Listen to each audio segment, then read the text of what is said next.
Xbox has announced that they will be having a partner preview event tomorrow, Wednesday, March 6th. They're going to be offering a half hour of previews for more than a dozen upcoming games that are set to release on the Xbox, Windows, and Game Pass. This is coming off of their partner showcase that they had just the other day where they revealed a lot of big, huge updates.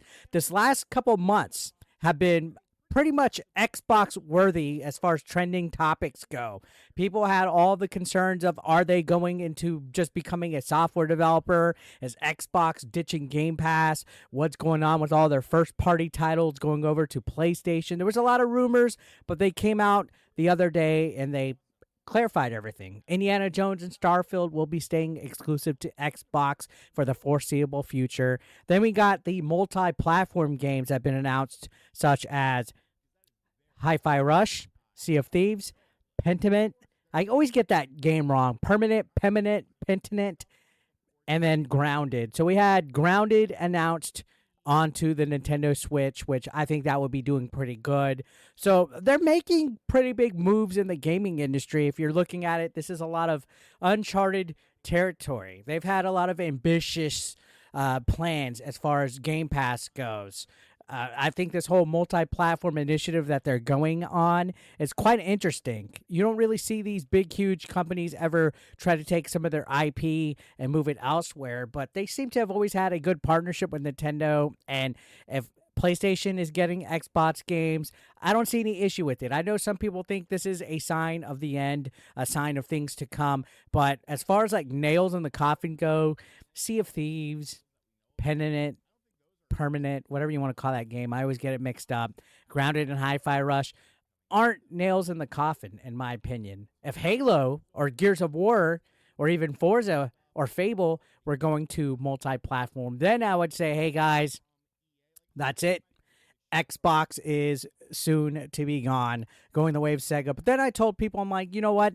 It doesn't seem like Xbox is as bad in shape as Sega was when, Sega decided to just become a software developer. I remember one of my friends had a Dreamcast, and it was bleak for him. I mean, when the GameCube had more support than what the Dreamcast did, that's when you know it was bad. But yeah, they're going to be also adding some major releases to Game Pass coming up. So they're all in. They're treating everything like three separate things, which, Game Pass is its own thing. These multi-platform games are their own thing. They're games that are older, that didn't get the fan base that they feel that they deserved. And then you have the headliners. So we got major releases coming out. Hellblade 2, Avowed, Indiana Jones. I think Microsoft is going to have a pretty good list of titles for us as far as first-party titles go. It seems like 2024, they're trying to steer the ship the right way.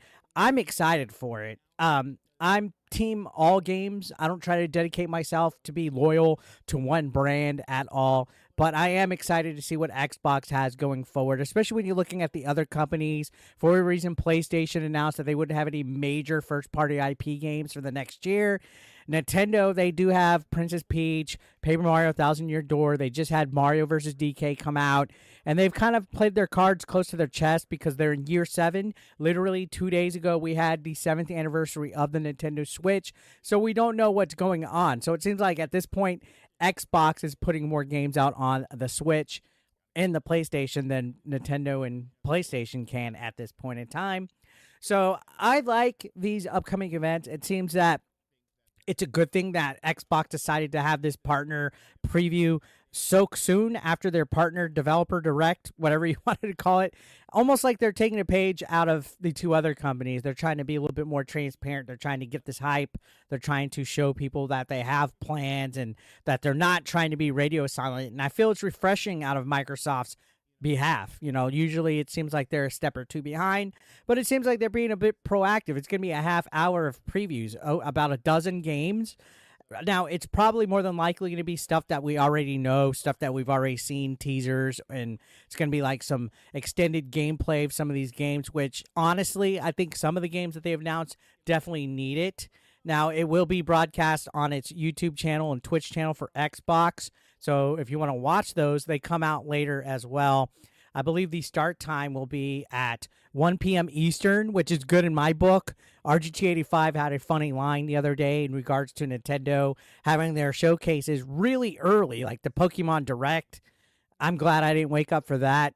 But I feel that Xbox might have some potentially good showings here. I'm not expecting anything huge in regards to like a major game, like a brand new Halo or a Fable update. But it would be nice if we saw a little bit of stuff in regards to some of the games that caught my attention the last couple of things. So if it's going to be indie focused, it might put a little bit of disappointment on some people's faces.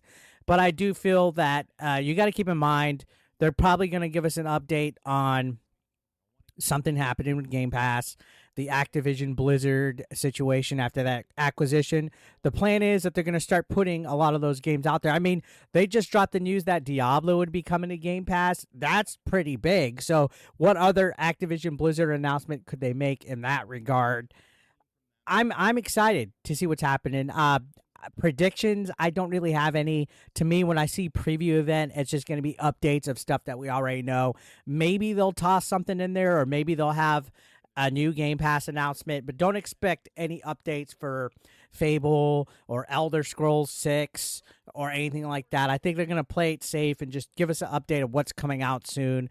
Maybe some Indiana Jones updates. I don't know in that regard.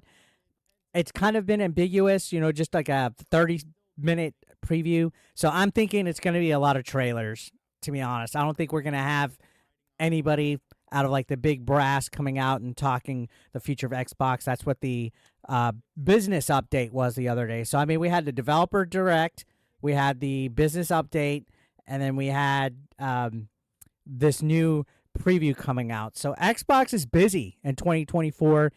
I know a huge chunk of you guys are on here. Y'all are Nintendo fans. Y'all live and breathe Nintendo, or y'all just retro gamers. I did a panel recently, and nobody even had an Xbox Series X or a PlayStation 5. You guys were Nintendo Switch or retro only. You're missing out, in my opinion, in regards to modern gaming, but that's a whole different topic right here. But this excites me to see potential announcements and stuff like that, and that's why I talk Xbox. RGT might be the king of Xbox. Well, I'm the sultan of Xbox. All right, I'm the El Jefe because I'm Hispanic. So yeah, I'm looking forward to it, guys. Tomorrow I'll make my thoughts on it. I was taking a little bit of a break on YouTube, but I'm back. So thank you guys for watching.